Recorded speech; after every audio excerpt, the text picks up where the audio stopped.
Okay, so ayun, so Ma'am Wanda, bakit ba accounting yung kinuha nyo dati pala? Kwentuhan nyo Actually, nga kami sa ano. mahaba-habang kwento. Iksian natin. Kasi actually, nung bata pa ako, gusto ko talaga maging nurse. Kasi sabi ko, gusto ko yung naka-white. Di ba? It looks very clean to me.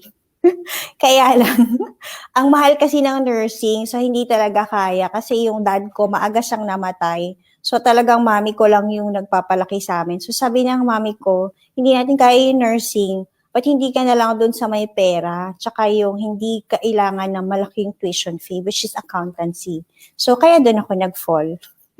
So part din to ng kwento later, kasi that also resulted to a panic later in the later years of my life. Connected siya doon sa story. Actually, napaka-timely din itong share nyo, ma'am. Kasi syempre, ako, marami po sa kababayan natin ngayon na, di ba, malaking percentage portion ng population natin ay, ano mo yun, nag-i-struggle po ngayon, no? Marami diyang arawan, di ba? So, again, maraming nagpapanik, no? So, ayan, napaka-timely. So, paano po pala kayo napunta sa Dubai? Actually, ito rin, panic moment ko rin yan eh. I was with Intel Philippines noong 2006. I was at the peak of my career with Intel, kaya lang ang dami kasing trabaho. Parang ang nangyayari nun, break ko lang talaga, lunch, tsaka parang dinner, tapos nag-work na ako all non-stop. So parang pagod na pagod ako. Sabi ko, I cannot live my life like that for the rest of the years to come. So sabi ko, I need something different from this one. So nagtanong lang actually ako sa friend ko, Friendster pa nun, di ba? I asked her, she's in Dubai, sabi ko, kasi dito na siya for quite a number of years. Sabi ko, okay ba dyan? Do you think there's any opportunity for me? Tapos sabi niya, sige, submit ka lang ng CV mo. And fortunately, meron kasing peak pa rin dito. It's like the Association of Accountants dito sa Dubai. So, finarward niya doon sa taga-Emirates Airlines. Tapos one day na lang, biglang may tumawag. Hindi rin niya sinabi sa akin na finarward niya doon. Basta sabi niya, finarward niya sa mga kakilala niya. Tapos one time, naglalakad lang ako along Makati. May tumawag sa akin, they're calling me for an interview in Dubai. So kung Friday yon, I got a call. Sabi nila, lumipad daw ako ng Sunday. So, syempre, parang sa akin, parang, ano Bilis ba to? Fraud ba to? Kasi una, hindi ko alam, sabi ko, malabo yung signal. Tapos sabi ko, wala akong visa, paano ko lilipad? So, parang, it was all chaotic for me na, paano mangyayari yon? Tapos anyways, wala na yung call. Tapos thankfully, they called me afterwards again. Tapos in-invite nila ako sa Dubai for an interview. Ganun sila ka-generous. They were able to get a visa for me in 2 days. Tapos nakalipad ako, kasi ka airline, yung Emirates Airlines, di ba? So nakalipad ako agad, tapos in-interview nila ako, dumating ako kasi na madaling araw, in-interview nila ako the following day, tapos the next day, lipad na ako uli. So, ganun siya kabilis. Tapos na-hire ka agad? Oh. Na-hire ako, they gave me the news in actually, they gave me, December kasi ako nagpunta doon sa Dubai. So, they gave me the news before the end of the year. Pero meron kasi akong, syempre, may tenure of months ka to serve before resigning, di ba? So, I have to leave a lot of jobs sa Intel kasi taxation ang hawak ko doon tsaka corporate individual taxation. So, it took me 2 months. So, dumating ako sa Dubai was February 2006. Tapos yun Ang tagal nyo nga sa Emirates, 10 years pala. Oo, talaga. Again, because of panic na naman, kaya ako umalis ng Emirates. So, this panic to peace is so close to my heart kasi madami akong panic moments in my life. But if I want to reflect more on that, yung kasing panic moments are really your redirection God's redirection for you to do something else. So, itong moment na ito, alam ko masyadong madaming nagpapanik, but this can be also an opportunity, a gateway nga for people to turn whatever panic and stress they're feeling to get more clarity, courage, and confidence to move further for a bigger and better plans. Ayan. So, ano ba mga hottest job dyan, ma'am? Kasi dito Marami right pa rin now, trabaho diyan para sa mga arkitekto at mga engineer. kasi ngayon, syempre, the world is at a great pause, di ba? Sabi nga nila. So, marami kasing work from home lang. And right now, inopen na nila yung people, you can still go out now, pero may curfew lang. So, some of the jobs, hindi pa allowed yung employers na papasukin. Only at least 30% of the workforce is allowed. And if you're into construction, syempre, medyo field-based yan, di ba? So, hindi... And constructions are not really in the boom right now. Tsaka, madami, I think the economy as a whole is going down eh. But there will always be job for a lot of people na talagang match sa'yo. Even when I came back here, I left here in 2016, I came back last year, it was also, I might say, hindi siya boom na maraming opening. But I was able to get a job in 8 days. Kasi nga, I was able to, again, turn my stress to this clarity, courage, and confidence. That helped me landed na makakuha ko ng trabaho in 8 days. Kahit walang mga opening sa online. So talagang gamit na gamit ko ang mga steps dito. And I will be more than happy to, of course, share. Paano ko ba nagagawa yung mga panic moments to peace na nag-lead sa akin na talagang to create this career and this life that I have now. Sige ma'am, go ahead po. Without further ado. Yeah. Sige. Moving Diretso na from ako sa panic slide to ko. Miss with Miss Wanda. Yes. Today, I would like to thank Mark first for inviting me. Ako naniniwala ko there are no accidents but only God incidents. So I am very blessed na ma-connect with Mark. And to everybody who's watching now, I would like to personally thank you first for your time because this is a weekend and really it takes a lot of effort to attend something. And congratulate ko kayo agad kasi sabi nga nila, less than 3% of the world's population is into really developing yung personal nila. The personal development is only at 3%. But what I promise you also is that when you invest in your personal development, dun talaga nagbabago lahat. Sabi nga ni Jomar kanina, life is not, hindi lang technical eh. I am a very technical person myself because I'm a certified public accountant. I am an auditor.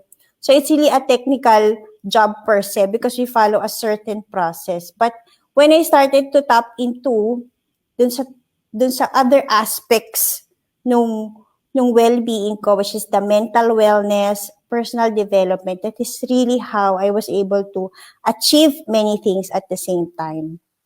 My question to you today, do you want to be happier? Siyempre, Mark, hindi ko sila marinig, no? Okay, just answer in the chat box, yeah. Oo, hindi ko sila marinig. Lahat, di ba? I think that's the ultimate reason nga why we live. We want to be happier. Do you want to be more peaceful? Do you want to use your stress to achieve more clarity, courage, and confidence in your life? If you answered yes to any of these questions, then you are perfectly on the right place today. And allow me to just ask you this question. What is the most tragic moment in your life? Ito na bang pandemic yung most tragic sa inyo? Or there are many other moments? Can I just share 2 of the most tragic moment in my life? First, I already told Mark, andito ako sa Dubai. I've been here from 2006 and it was 2016 when I had everything. I am an audit manager na ako noon sa Emirates Airlines. I have an amazing husband. I have 2 beautiful kids. I have a 6-digit salary. I really have everything that anybody can dream of. Pero dumating yung point sa career ko na sa buhay ko na hindi ako masaya.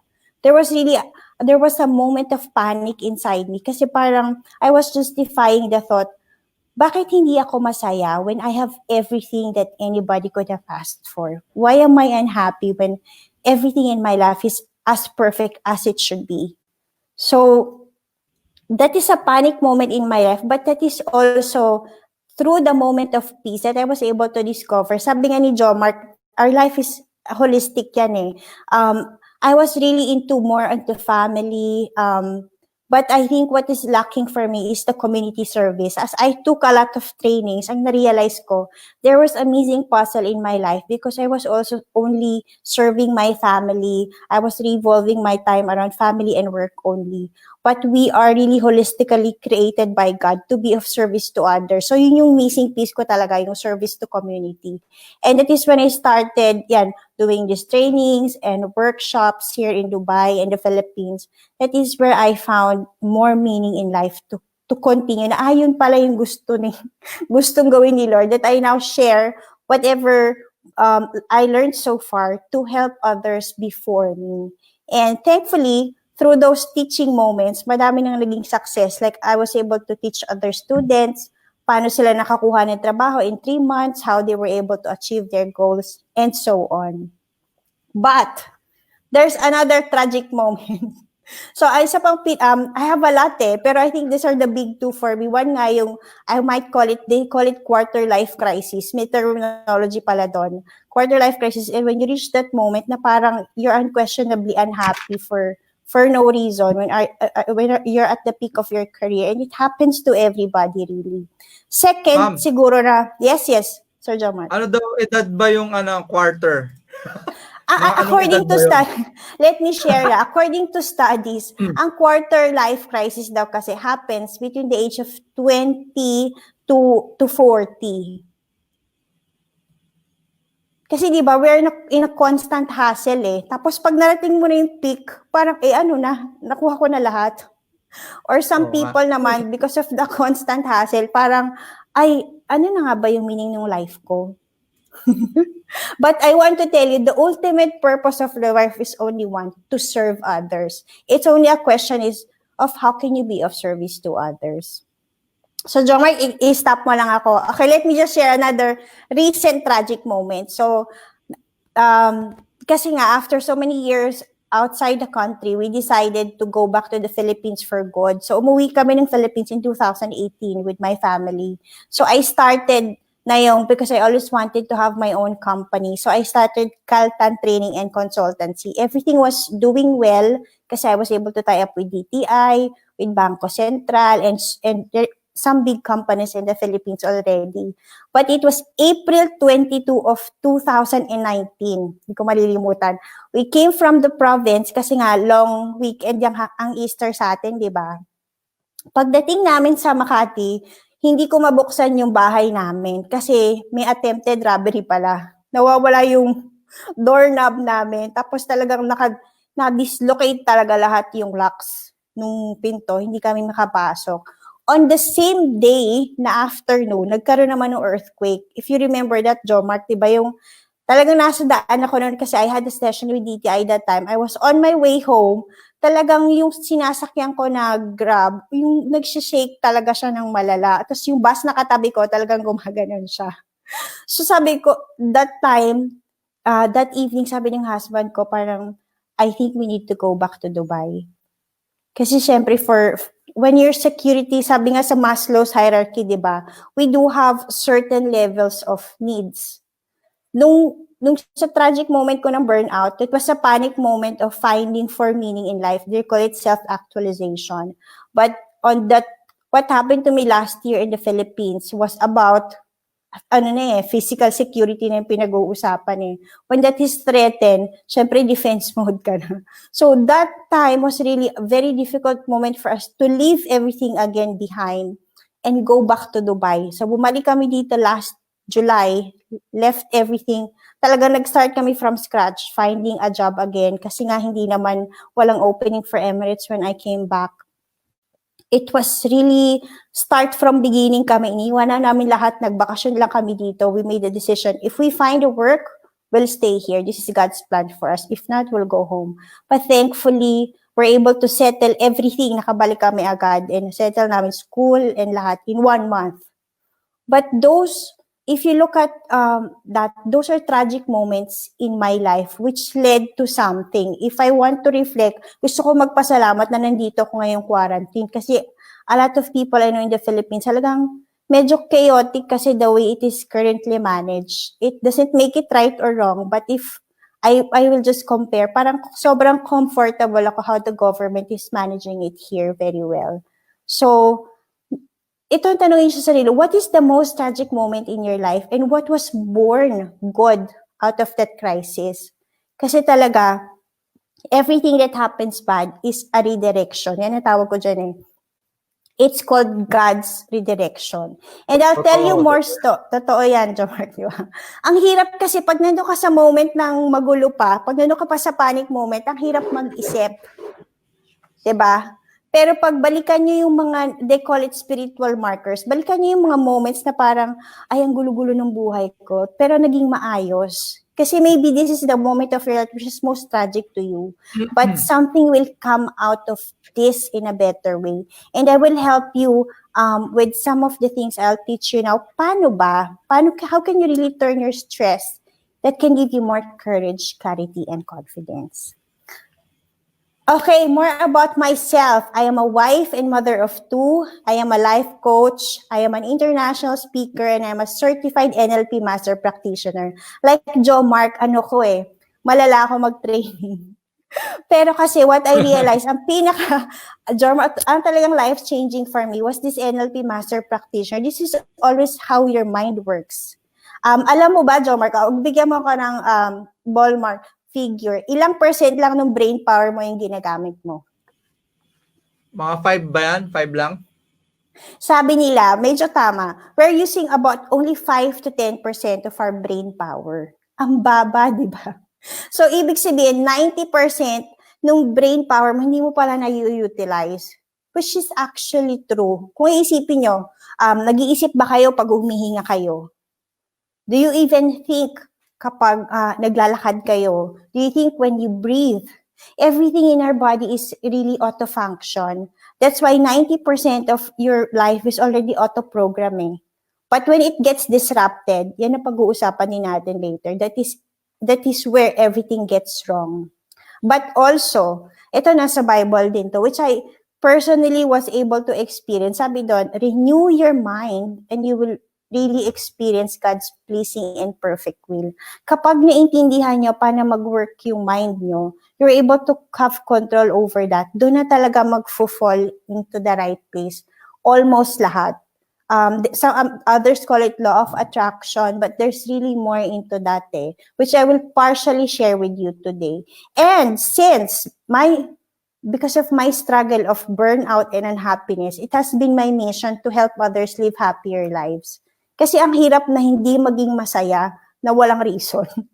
So sabi ko, okay, let me make this a mission now to help others live happier lives. Kaya I'm doing these workshops and trainings here and there. And again, I'm thankful for this opportunity to share my story and some tips on how can you really move out from stress. Okay, bago ako magsimula, I always have every rule in my workshop, be it online or virtual or face-to-face. Can we just agree? Una, can you please do 100% participation? Alam ko hindi ko kayo masyadong makikita, but this workshop is really for you. If you can get a pen and a paper, I would recommend that. Kasi alam nyo, sabi nga natin, you only use 10% of your brain power, di ba? But when you start writing, doon nyo talaga mas matututunan. O, Jo Mark, guess uli.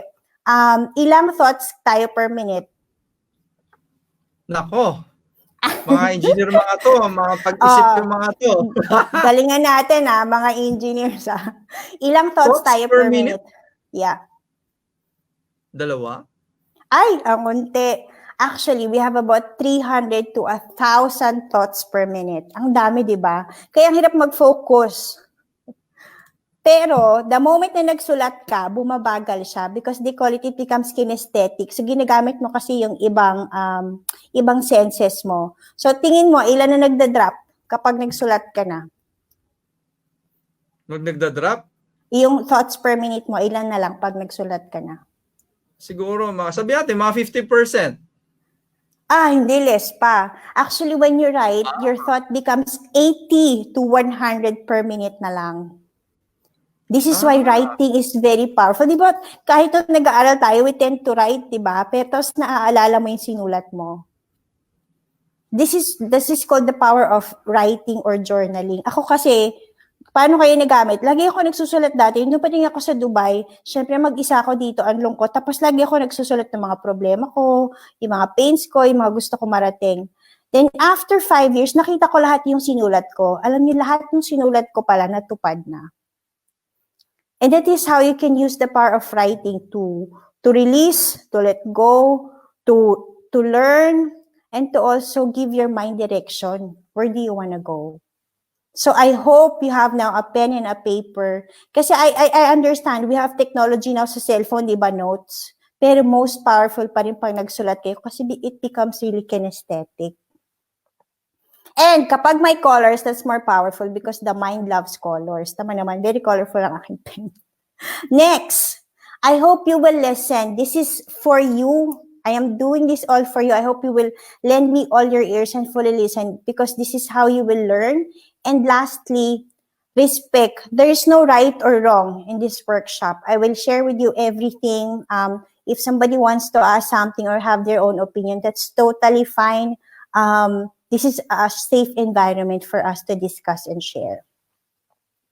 Okay, number 1 question first. What do you want to learn today? Ito na yung sabi na, ano sa'yo, What do you want Jomar? daw? Si Sir JR daw, ayun, how to cope up with stress. Maganda yan. I want you to write it on your paper. Kung may notebook na kayo, kung may paper, pakisulat. Kasi this is the struggle din now. We tend to hustle. We want to learn so much. Pero wala kang objective from the beginning. Tapos in the end, wala ka rin tuloy action point. Kasi wala kang clarity sa simula pa lang bakit. So I want you to have that clarity in mind. What do you want to learn today? Because as what Napoleon Hill said, success starts with clarity of purpose. If you are clear what you want to learn from me, definitely at the end of the session, you will get at least one thing that will help you. Nakasulat na ba sila, Jomar? Okay, I hope you're writing now as I continue. Oops, another question. Which person represents you? O, diba? Kung titingnan natin, this is a roller coaster ride. Is it running on the same speed? Definitely. It's running on the same speed. But look at the people here. They have very different reactions. Similarly, is this pandemic affecting all of people in the Philippines? True, right? Is it affecting every people in every country there is? Correct. Oh. This pandemic is not exclusive to yours. Thank you na lang, di ba? Hindi lang ikaw affected. But the question is, like this roller coaster ride, this is like the pandemic, how are you reacting to it? Are you the first person who's saying, ayoko na, surrender na, stop it, I cannot take it anymore? Are you the second person who's like, quite unsure, happy, sad, or surprised, but the third person is really enjoying the ride? Now, I want you to ask that question, how is this pandemic changing you, and how is it affecting your overall emotion and mental wellness? Imo-mark natin yan later because at the end of the day, if you're number 1 and number 2, at the end of this, I hope you can be that number 3 person. Yung magkaroon mo lang ng smile sa face, di ba? Na, ay, oo nga, may awakening. Merong recall na, ay, pwede ko palang gawin yan. Okay, next. There actually, sabi nga nila, there are 2 main virus that is really affecting the world now. Number 1 is the COVID-19, but there is the most fearful at saka most contagious, yung virus in the mind nyo. Diba, every day, why do you worry? Kasi merong virus sa mind nyo na, what if this quarantine will again be extended? What if I get infected? What if my family gets sick? What if I run out of money? So you have so much fear in your mind eh. And that virus is actually the one who's causing a lot of stress on you. And I'll discuss more later. Bakit ba merong ganong klaseng virus sa mind natin? Jo Mark, isa pang guess. How many positive thoughts do you need to have to remove one negative thought? How many? How many yung positive thoughts that you need to remove one negative thought? Hindi, syempre, as much as I can, yung ma-recall ko na positive na ano. Kasi, I guess, iba't iba yan sa ibang tao. Minsan yung iba, walang positive thoughts talaga eh. Good luck, di ba? Kung walang positive thought. Actually, according to study, For every one negative thought, kailangan mo ng 16. 16 16 positive thought to remove one negative thought. That's why it's very difficult for every person na maging positive eh. One of my clients asked me, why is it very difficult for me to be a very optimistic person? Sabi ko kasi nga, for every one negative thought you have, you need 16 good thoughts to remove that. And with the news going around us, there's so much negativity. And you really need to feed that with a lot of optimistic thoughts eh. Ako talaga, there was a moment in my life then, I was traveling, kasi nga as an auditor, I was sent to many different countries in the world. I was in Maldives then, I was watching the news, nanood ako ng I don't really watch the news, I'm not a fan of it. I was watching the news, tapos meron dun about war, about everything. Umiyak ako, sabi ko, what is happening in the world? Parang hindi ko kinaya yung news. Tapos, from that time on, I decided I will not watch news anymore. And I will replace that TV time. Di ba, 45 minutes to 1 hour ba yung news? I replaced that news time with reading. And I was able to learn more. And wala namang nawala sa akin eh. I did not lose anything just because I'm not watching the news. Kasi I put that intention to be reminded of what's important. And news kasi is always negative. So kahit ngayon, I'm not really watching the news. I'm not seeing statistics. And that could save your life too. That could give you peace as well. Sabi nga nila, if you're into really watching news, microdose mo. Maliit lang. Oh, tama, ma'am. kasi ang tanong, Jomark, may nawala ba pag hindi mo alam yung balita? Wala, hindi ka rin may stress. Diba? Oh, exactly. Ako personally, hindi ako na-stress kasi hindi ako nanonood ng balita. Siguro mga 6-7 years na ako hindi nanonood ng balita. Kapag may importante lang, sasabihin lang ng husband ko, alam bang may ganito? Sabi ko, okay. Tapos kailangan ko na siyang i-release. Kasi may mga tao na yung emotionally kinikerry yung burden. Ganun akong tao eh. Yung problema ng iba dinadala ko. So pag nakikita ko yung balita, yung problema ng mundo, dala ko na pala, sabi ko, ay parang hindi naman makatao na ako lang, di ba? So really, I let go of the news. If you want to challenge yourself, siguro try yung manood ng balita, huwag kayong manood ng 2 days. Tingnan nyo how your feelings will change. Kasi that negative news is feeding the negative virus that you have in your mind. Isa yon. Totoo. And you're also infecting your family. Lalo na yung mga parents, di ba? Jomark, married ka na ba? Hindi pa? May anak lang po, may anak lang. Okay, so ako, ikaw na lang, Jomark, pag yung nanay mo galit, anong nangyayari sa'yo? Masaya ba siya? Napapagalitan ka, di ba? Pagalit siya. Oo, hindi maganda. Hindi, kunyari, sa iba dyan, di ba? May mga magulang na nag-aaway. Or, sa mga may anak dyan, tapos nag-aaway kayo. Ayan. Hindi maganda totoo yun. Ngayon, tingnan mo, kung yung parent takot, ano nangyayari sa mga bata? Takot din sila. Ngayon, lalo na yung nanay, di ba kapag sumigaw yung nanay, yung mga anak nagpapanik lalo kasi nakukuha nila emotion lagi ng nanay eh.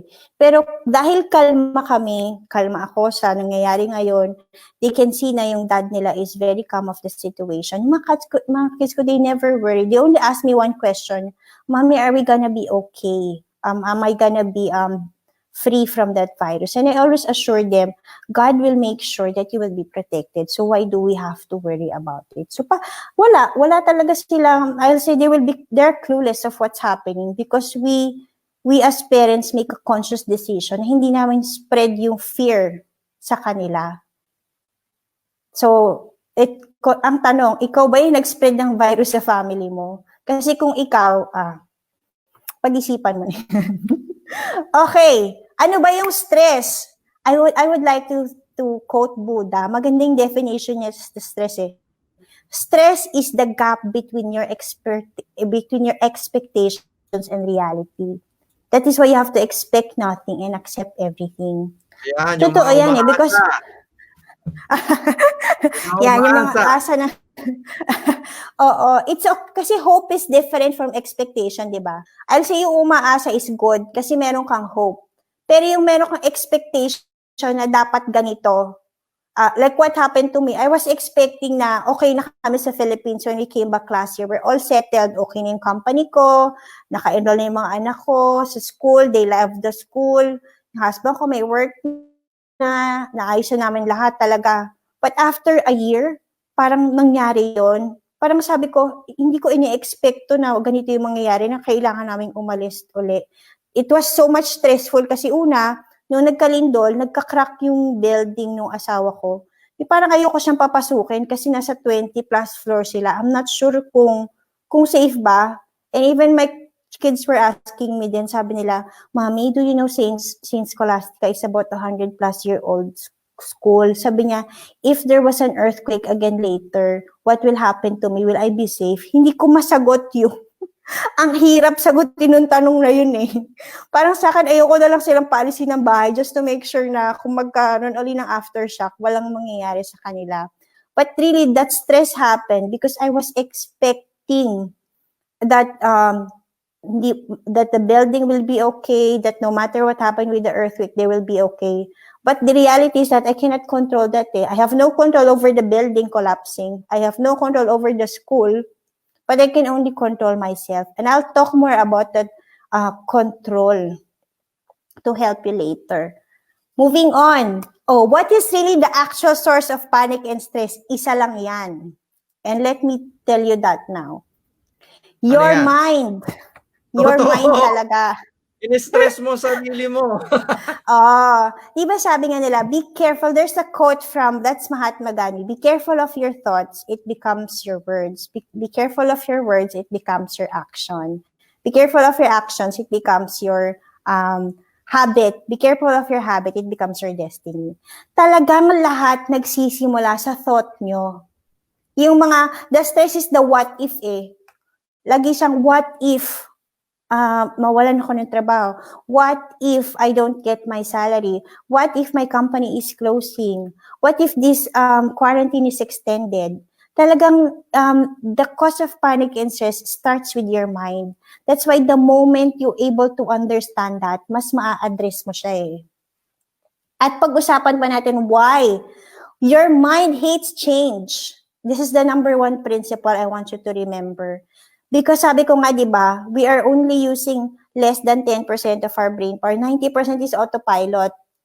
You are, before the pandemic happened, you're going to work, you have a routine to what time you have to wake up, you have a routine, the people you will meet every day, ano yung bus na iti-take nyo, and so on. Kaya lang, right then, nagkaroon ng disruption, di ba?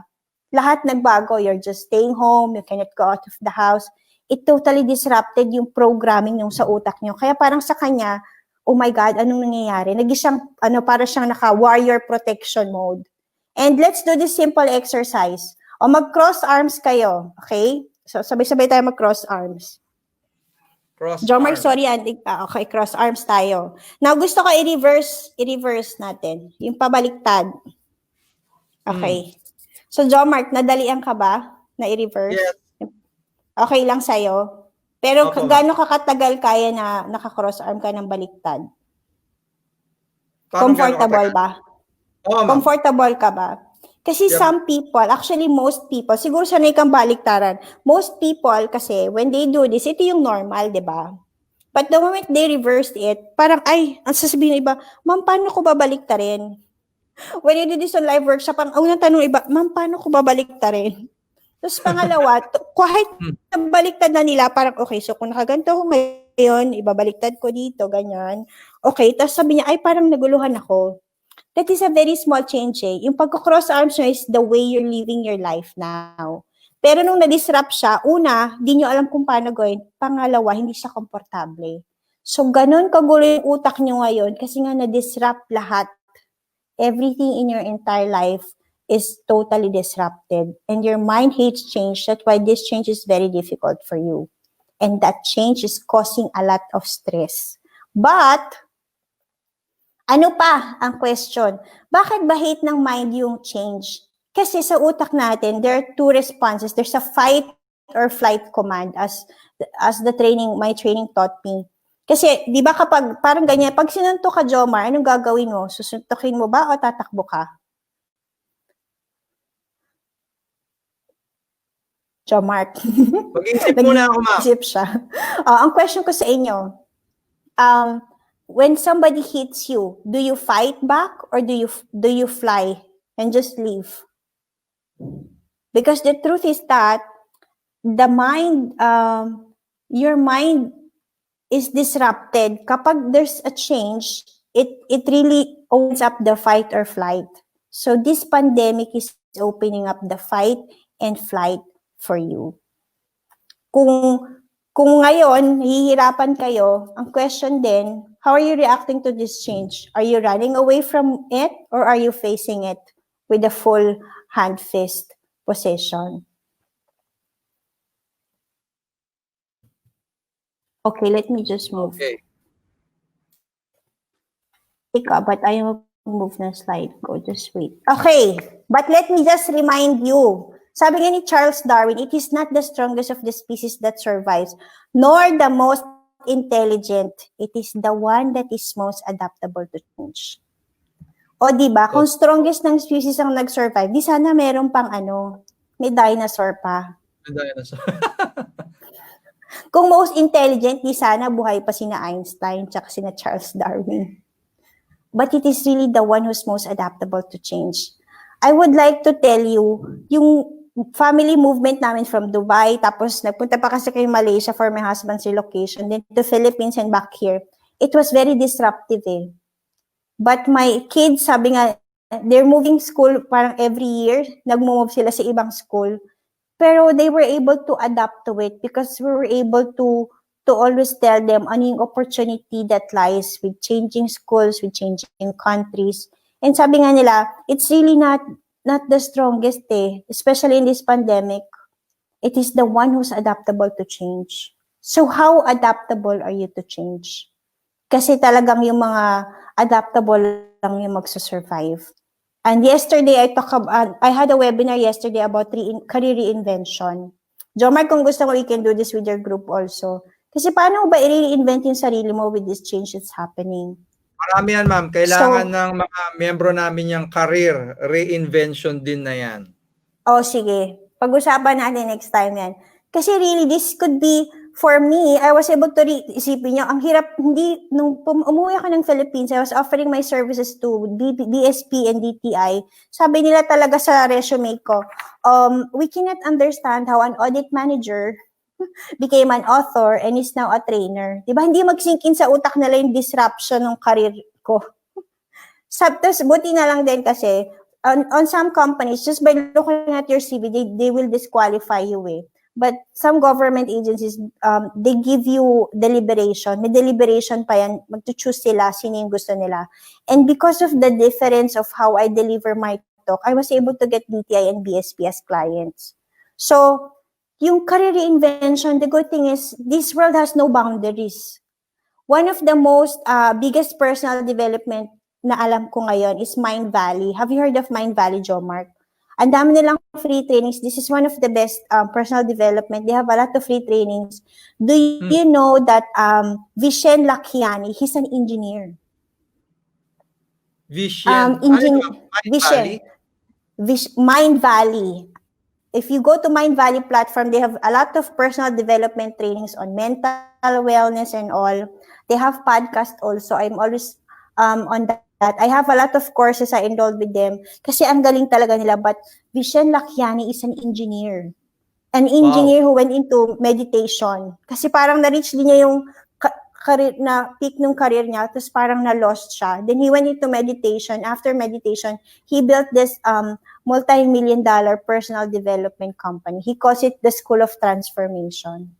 They have about more than 1 million students. Magaling. Magaling yung attack nila. If you want to learn, you go to Mind Valley. And this really, magaling sila kasi nga engineer, process-oriented, di ba?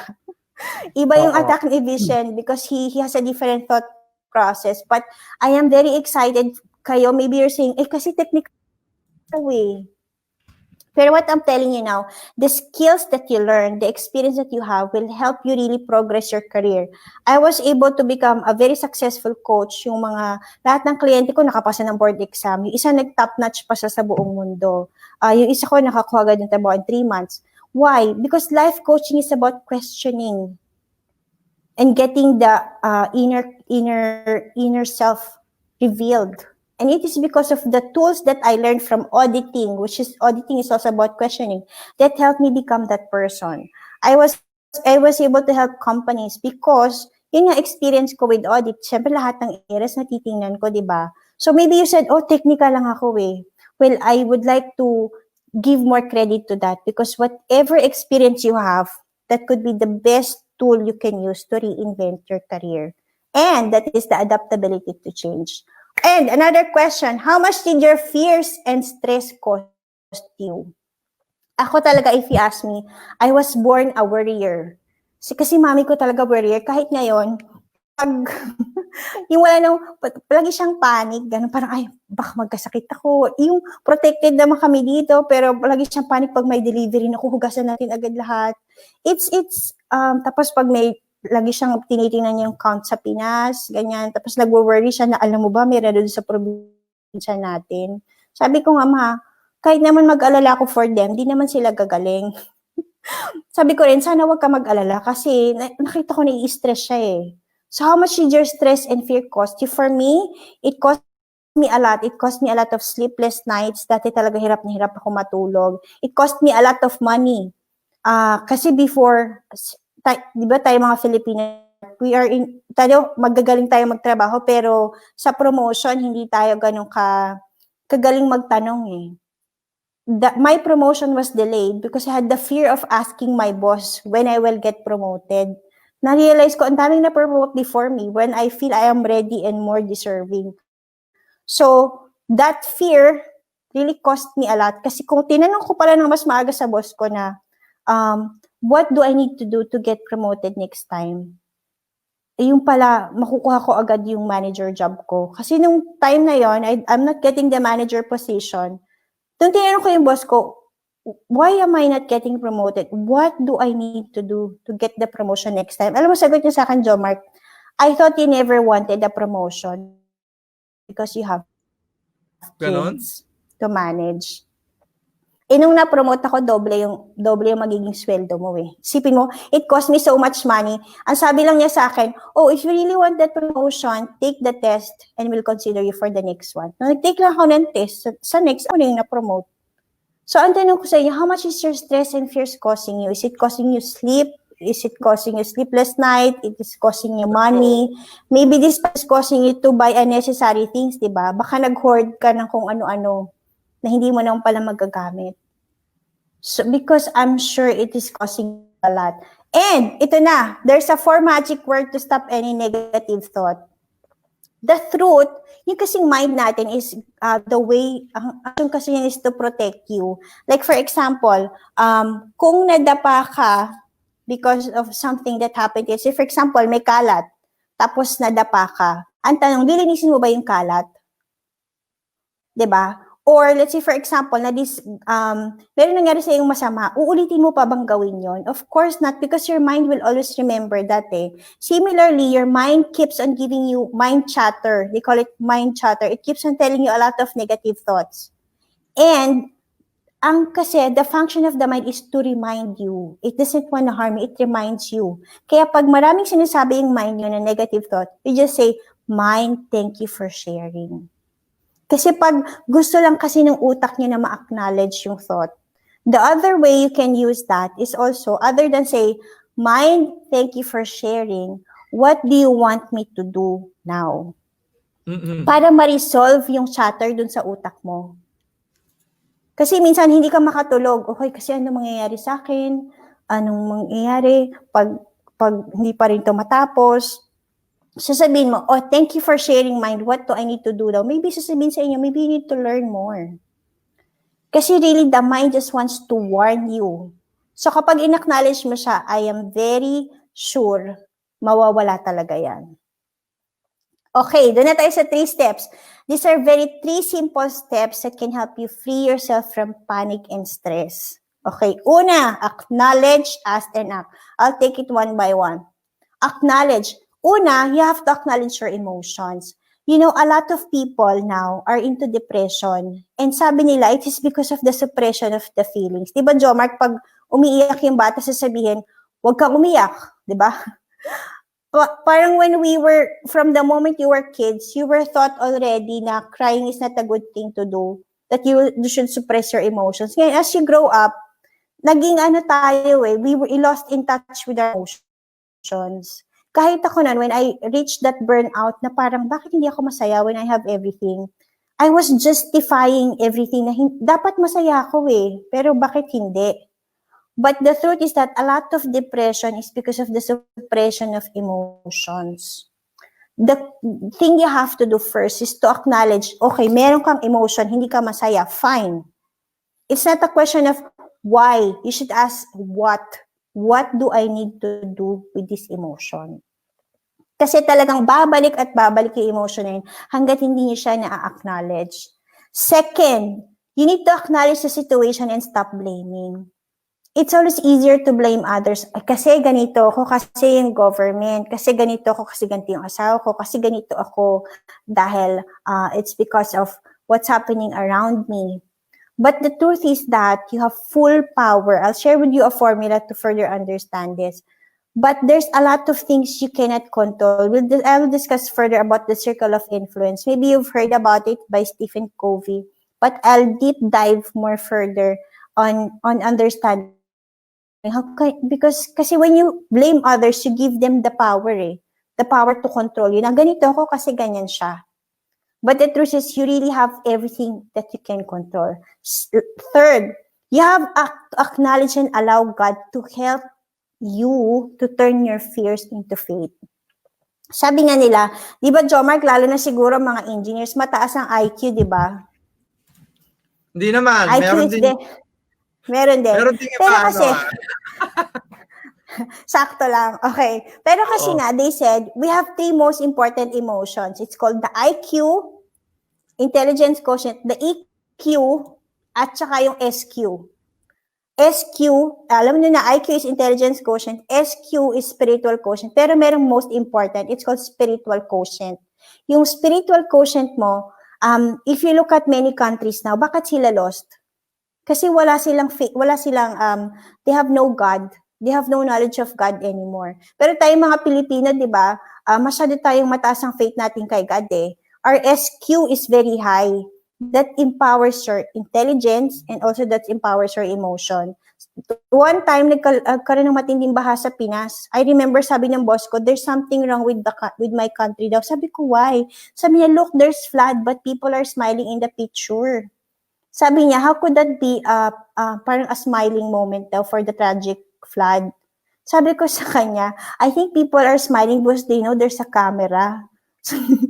So tayong mga Pinoy kasi, that's one good trait for us. You have a very high spiritual quotient and belief in God that empowers you to have hope and to believe that you can do anything. Second, last, acknowledge and choose to start taking 100% responsibility of your life.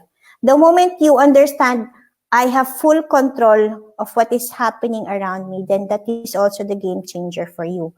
There is a famous quote by Charles Swindoll. Life is 10% of what happens to you and 90% of how you react to it. Ito rin tinuturo, when I went to US to see Jack Canfield, he keeps on talking about the E equals R plus O. O parang O equals, outcome, sabi ni Jack Canfield, outcome equals E plus R. E is your event. R is the response. So sabi ni Jack Canfield, any outcome in your life is cause of an event that is only 10%. It is your response to it, the 90% which will change it.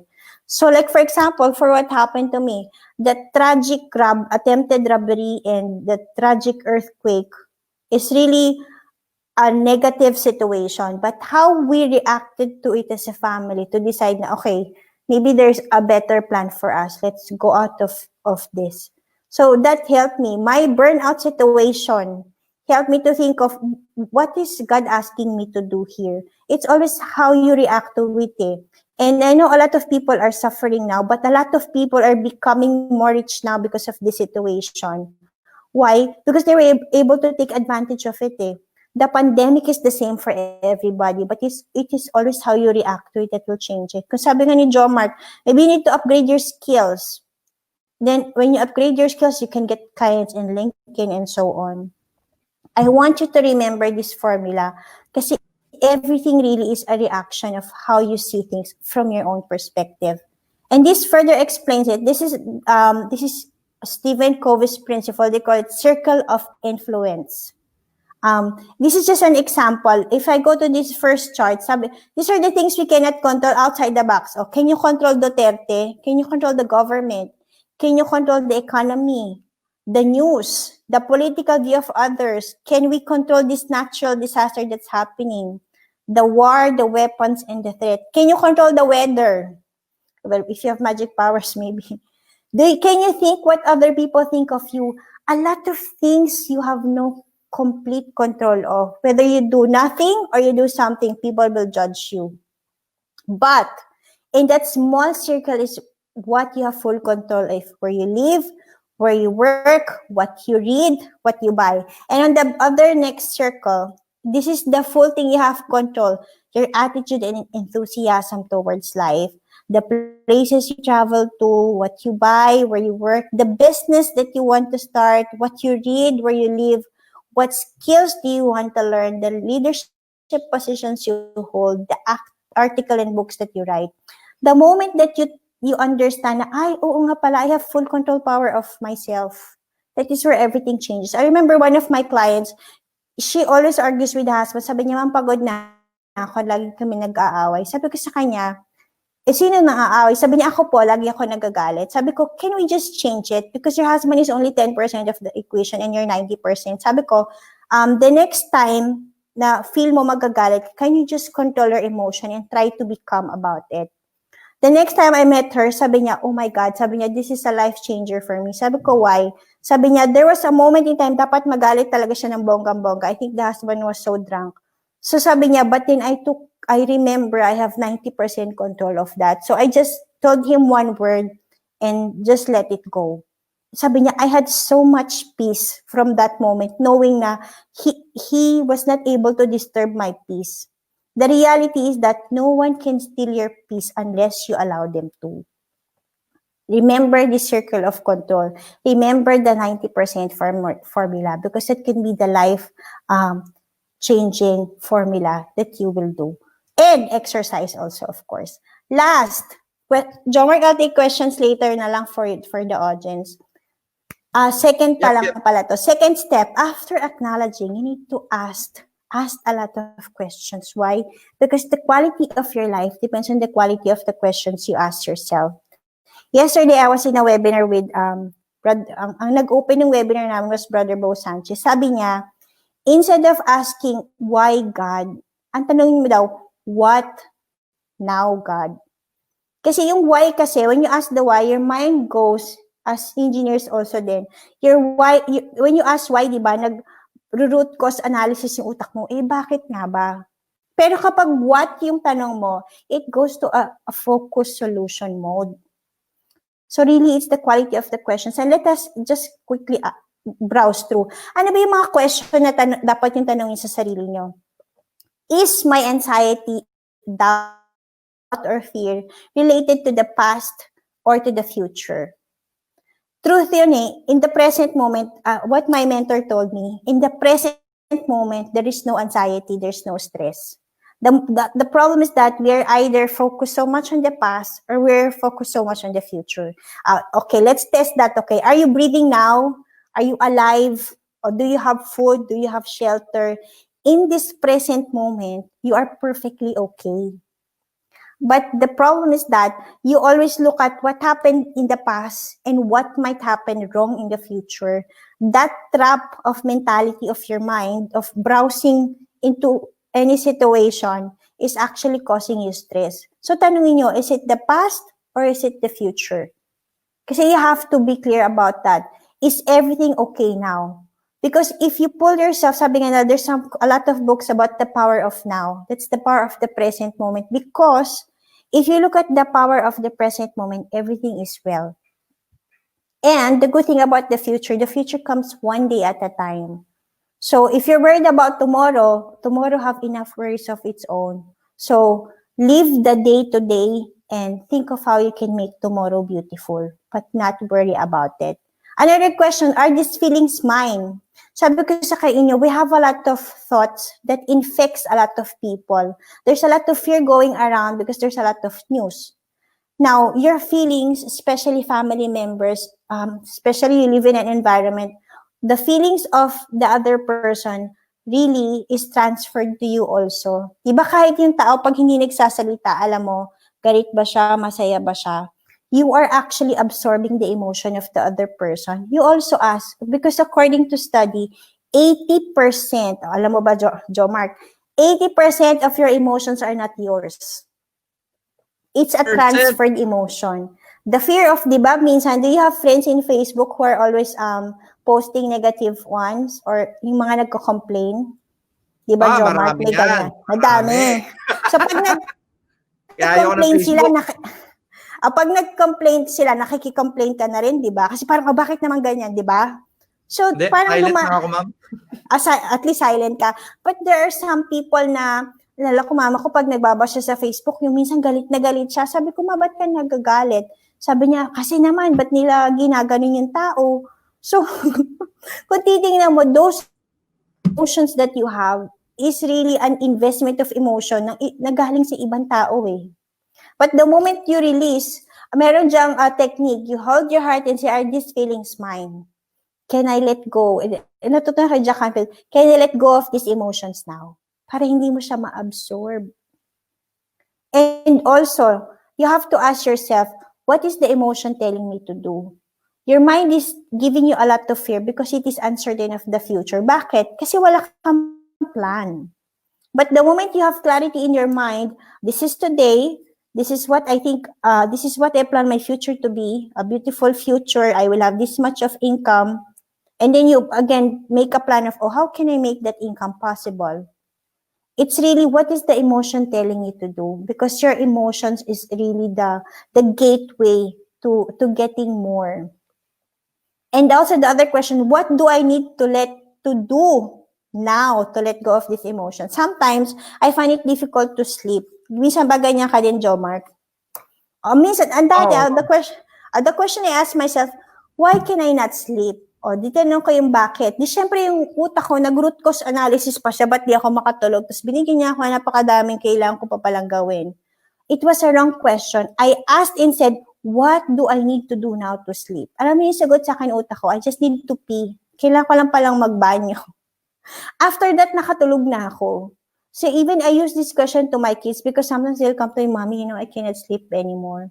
Sabi ko, what do you need to do now to sleep? Sabi niya, I just need to hug you. Okay, pagka-hug sa akin, makakatulog na. But when you go into the why question, it is really a bad question. That is why the quality of your life depends on the quality of the questions you ask yourself. So ask the right questions, and that will be really a great way for you to, mga coach like me, this is how we really help the other persons. We always ask the right questions to help the person move forward. Okay. Wow. So what is the famous quote? I want to reiterate. For me, the greatest beauty always lies in the greatest clarity. Your stress can give you so much clarity and confidence. That is when you ask yourself the right questions. Kasi ang utak natin parang ganitin. Di ba minsan may problema kayo? And then another person will give you advice. But the mind has its own filter to think na, tatanggapin ko ba yung advice niya? Is it acceptable to me? Will it work? So, hindi niya implement. Pero the moment na you find your own solution, like for example, I have a friend, namatay yung mom niya, alam niya by any means she has to go back to normal. Kaya lang nahirapan siya. It's been like 1 month, hindi siya makapasok sa office niya, down na yung business niya. She's really not functioning as normal. Nag-attend na siya ng mga life spirit seminar, nag-attend na siya ng counseling, name it. So sabi ko sa kanya, I did not give her advice. I asked her. Sabi ko lang sa kanya, do you want your mom to be happy in heaven? Sabi niya, syempre naman. Sabi ko, do you want to live a normal life again? Sabi niya, of course. Sabi ko sa kanya, do you want me to help you get back to the way your life is? Sabi niya, I hope you can help me. Then tinanong ko siya, what do you need to do every day? Give me at least 1 or 2 things you need to do every day to make your mom happy in heaven. Sabi niya, sige. Tapos every day, I will remind her, naging happy ba si mommy sa heaven today? Did you make her happy? Tapos she'll give me feedback. Alam niyo, just because after a week, naging okay siya. Bakit siya nag-work? Because I did not give her the solution. I let her find her own solution. Kasi kapag kasi yung solution niyo sa sarili niyo, yung utak niyo will say, ako nakaisip nun, so I will do that. And it is more powerful. That is actually how really the clarity in your mind will give you more courage and confidence to move on because it is your own idea. I know a lot of people have told her already what to do, but I did not tell her what to do. I asked her what she thinks will work for her.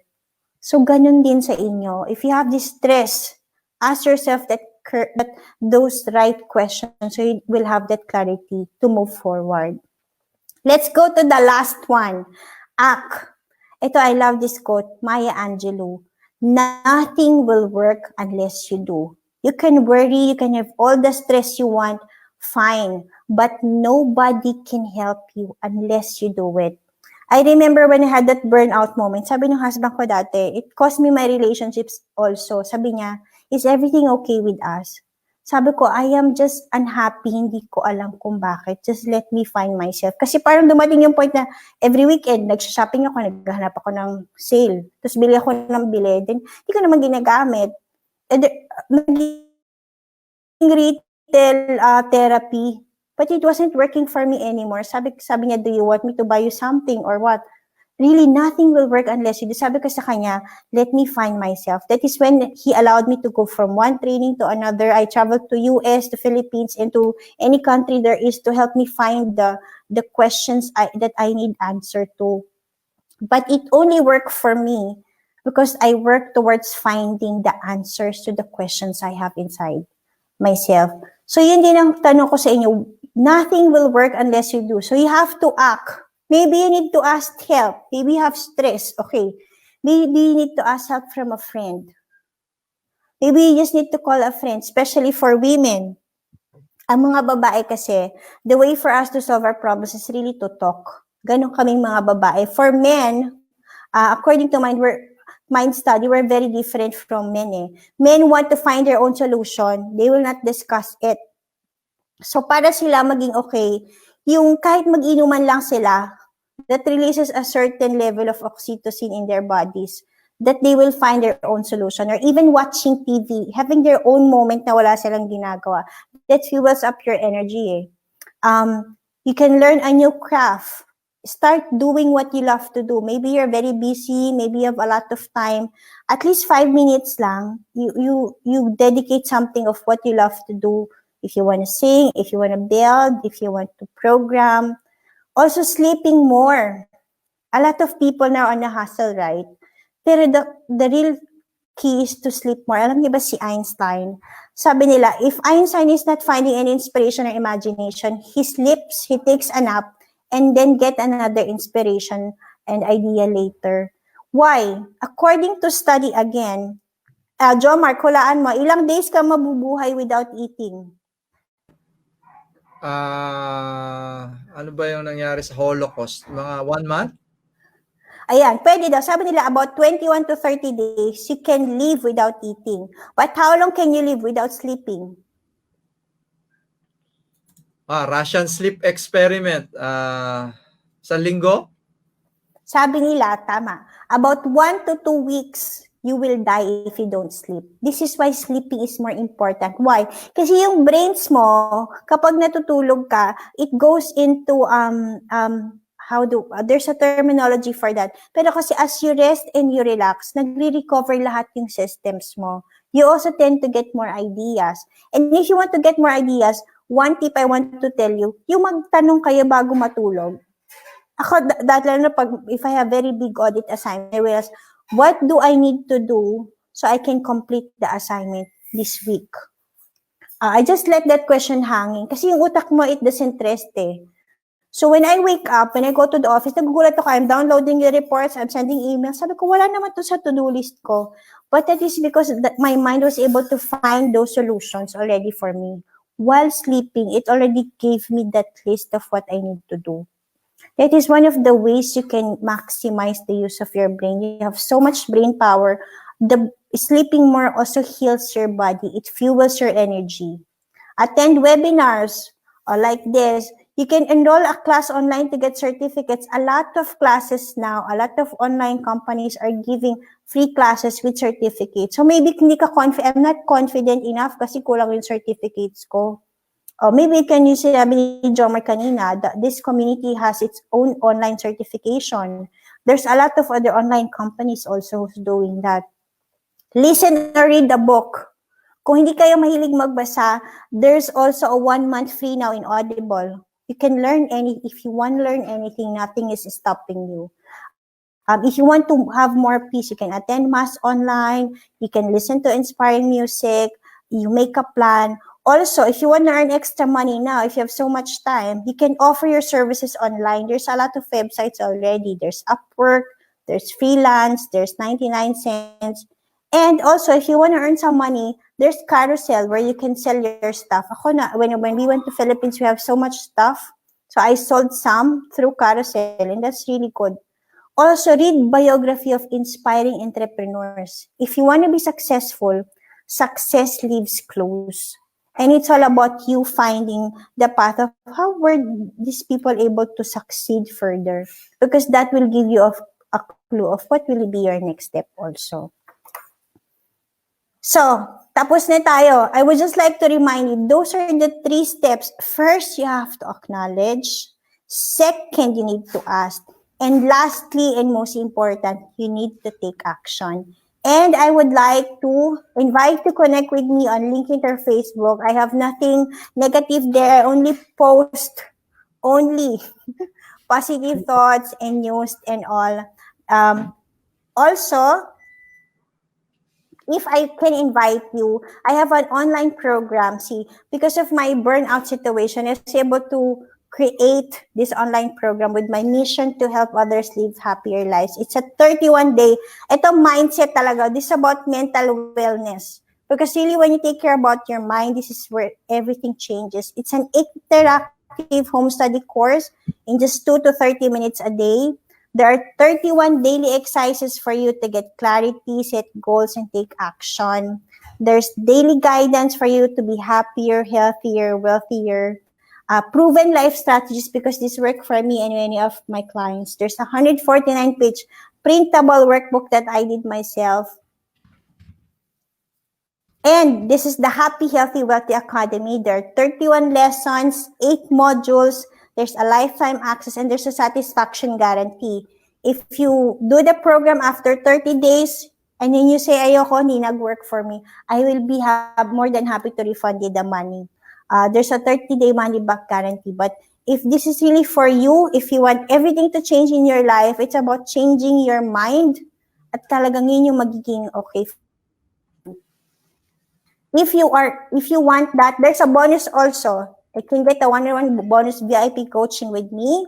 There's the 6-week group coaching, the workbook, of course, a step-by-step guide, a lifetime access, and a 30-day money-back guarantee. If this resonates with you and if I can be of help to you, just email. Ito kung para sa inyo talaga ito. I will help you create a map of your life. Define your next steps, discover who you truly are. Kasi a lot of people now are lost. I was telling Jomar, gusto ko maging nurse, pero lagi akong accountant. Ang na-realize ko is that when I was at the peak of my career, na nakuha ko na lahat, audit manager na ako, may asawa na ako, may pamilya na ako. Ang naging problema pala ng Jomar, I was living the life that my mom wanted for me. So gusto ko kasing maging ganon. Kasi sabi ng mami ko, kasi we tend to live to our parents' expectations, di ba? Pero na-realize ko, kaya pala ako hindi masaya. Kasi yung palang, the life I am living is the dream life that my mom wants to live. It's a question for me to take up na, so what do I want to do? And then I found that love nga because as I coach and teach others, talagang nakita kong nagbago talaga a lot of my students totally change, a change in life nila. So sabi ko, oh, this is the thing that I really wanted to do. And even now, as I'm working as an auditor, I still go back to it because this has positively changed a lot of people's lives. So sabi ko, oh, then that is really the one I wanted to do. You need to discover who you truly are. Kasi if you understood that Japanese Ikigai concept, this is where your mission and your passion meets. You can also remove the negative beliefs and thoughts that are holding you back. The truth pa, everything that you want also wants you. Sabi ko sa inyo, I was able to get my job in 8 days dito sa Dubai. There was really a recession. Ang dami ko in-applyan, walang tumawag sa akin. Pero I was able to get my job in 8 days. Because of that principle, I believe that I will get a job. I believe, sabi ko talaga kay Lord, if you really want us to be back here, I know everything will fall in the right place. Naalala ko nun, sabi ko, these are I made a small paper. This is the amount of salary I wanted, the kind of boss I want, the people I want to work with. I really made a list. Tapos sabi ko, Lord, ikaw na bahala. Then I started to think of, what are the companies that will fit into this criteria? Then I realized there's one more airline that's related to Emirates, which is Fly Dubai. So then I also asked, oh, I remember, baka kilala nung dati kong boss, yung boss doon. And so I asked my boss, and then I emailed my CV to that person, to the head of the department ng audit. I introduced myself and I just said, if there is an opening in the company, I hope you will consider me. He called me after an hour. Tapos in-invite niya agad ako for interview the following week. After, actually, after a few days pa niya na-decide kung paano tatanggapin ako kasi nga we were negotiating on the salary. So, pero I was able to get that job in 8 days because of the clarity I have in mind. And I remove all the thoughts and beliefs and blocks that I have. I will also help you develop a personal mission statement, envision your purpose and passion and so on. And most importantly, the last point, if you want to really succeed in this life, you grow your spirituality and connection with God. Kasi yung SQ talaga ang mag-empower sa inyo to be successful in everything. If you want this, just send an email to kaltantraining@gmail.com. I'll give you further details because I know this program is not for everybody. It's for a limited people only. And I'm also not coaching many people. I choose to dedicate my time only to really a few people only para I can really be of help. So just email this if you want this offer and I will send those details to you. With that, isa pang tip. Alam mo ba, Jo Mark, meron tayong tinatawag na anchoring. So, meron tayong mga actions which anchor. Let's say, for example, di ba kapag nakaganito ka, nag-iisip ka, di ba? Now, if you want to be more peaceful, you do your prayer position. Kasi yung mind natin, auto-program na nga tayo, di ba? When you do your prayer position, like kung ganito yung prayer position mo, it gives you so much peace. Kahit yung mag-look up ka lang, pag nag-look up ka, na malungkot ka, you will not be so sad because there's something in looking up that really lifts you up. If you want to be more peaceful today, just do your prayer position for certain minutes and I'm sure your body will remember, oh, prayer position pala to, I should be more peaceful. And today, to end this, before I take the question and answer, I pray that you have the eyes that see the blessing in your burdens. I pray that you have a heart that forgives the worst and loves unconditionally. And I pray that you have the soul that never loses faith in yourself and in God. And I pray that you become the person God wants you to be. With that, I would like to thank you. I'm now ready to take questions and answers. May question ba tayo, Jo Mark? Kanina eh. Sige, ano yung kanina? Wala, mga simple lang to eh. How to cope up with stress eh. Ito kay Sir JR. Based on my understanding, tama ba na kapag ang stress come into mind, I just need to acknowledge the situation as how to cope with it and take an action? Nakikita niyo ba, ma'am? Hindi ko nga nakikita yung screen mo, Wait. Siguro kailangan ka mag-stop sharing so I can see your screen. Hindi ma'am, hindi. Dapat pala meron kang phone dyan sa tabi mo, nakikita mo sana yung feed meron naman akong phone dito. Let me open. Tama siya. Ba? Actually, tama siya. Yun yung 3 steps na sinabi ko. If you are stressed, you have to acknowledge your emotion. Wag mo siyang parang accept it without judgment. You also have to ask the right questions, diba? Sabi nga natin, you need to keep on asking the question kasi meron ka lang stress dahil may sinasabi sa yung katawan mo. And also, you need to act on it. Kasi kung na-stress ka lang pala kasi baka gutom ka, na-stress ka lang pala kasi wala kang plans for the future, then you need to start taking action about that. Are there any other questions?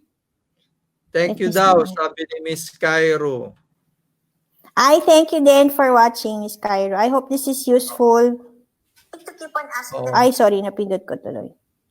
Ayun, so actually ito naman ay alam niyo naman po, this will be recorded at mapupunta sa ating repository of videos, and alam niyo naman pag nag-comment kayo diyan kahit tapos na to, magfa-flash pa rin to sa amin at saka kay Ma'am kay Ma'am Wanda.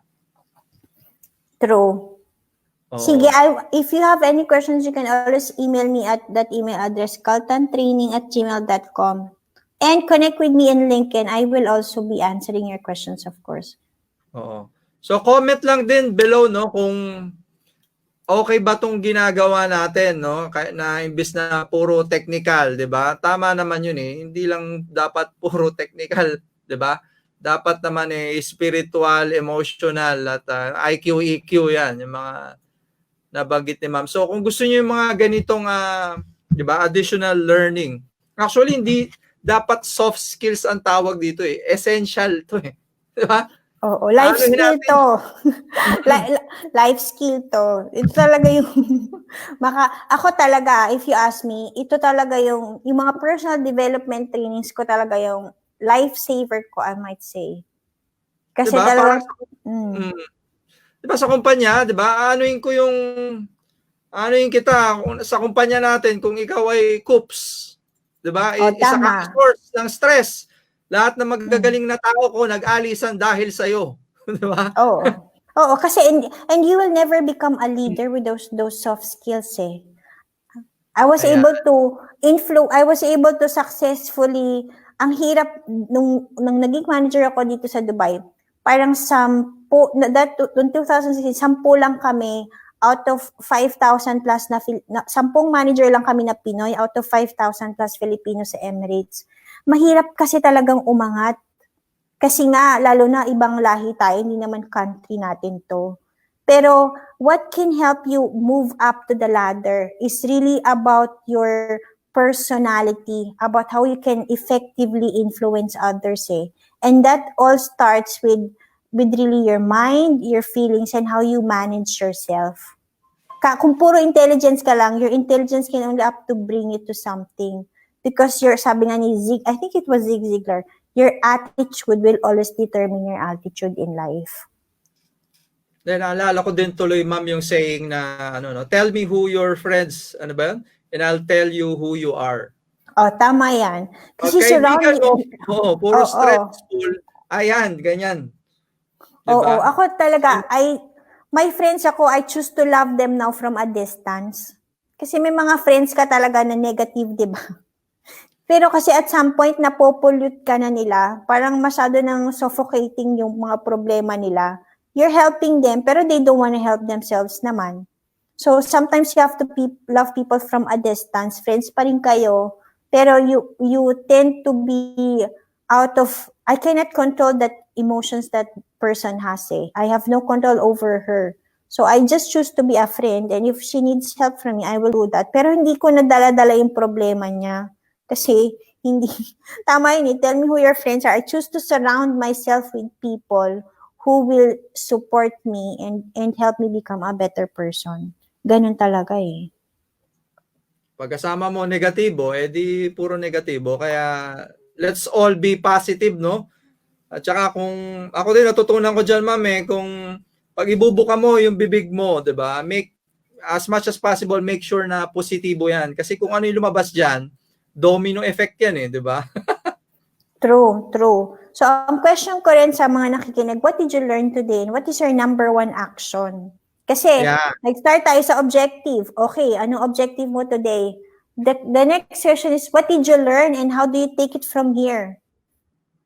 Kasi you can take 100 webinars, pero kung wala ka namang action point from that, wala ka ring output ng learning So what will you take away from here? What will you do now that can really help you move from panic to peace and have more clarity, courage, and confidence? So you can share if you want, but I hope you write it down and you do that. Kasi pag sinulat niyo yan, gagawin niyo talaga yan. Ayan. So, connect lang po tayo sa isa't isa din, no, sa LinkedIn. At, ayan, stay positive. Yes. So, wala na ba tayong questions, Jo Mark? Opo. Wala na po for now. Okay. So, thank you, Miss Nat. Thank you, Dan. Thank you for having me. It's an honor for me to be here.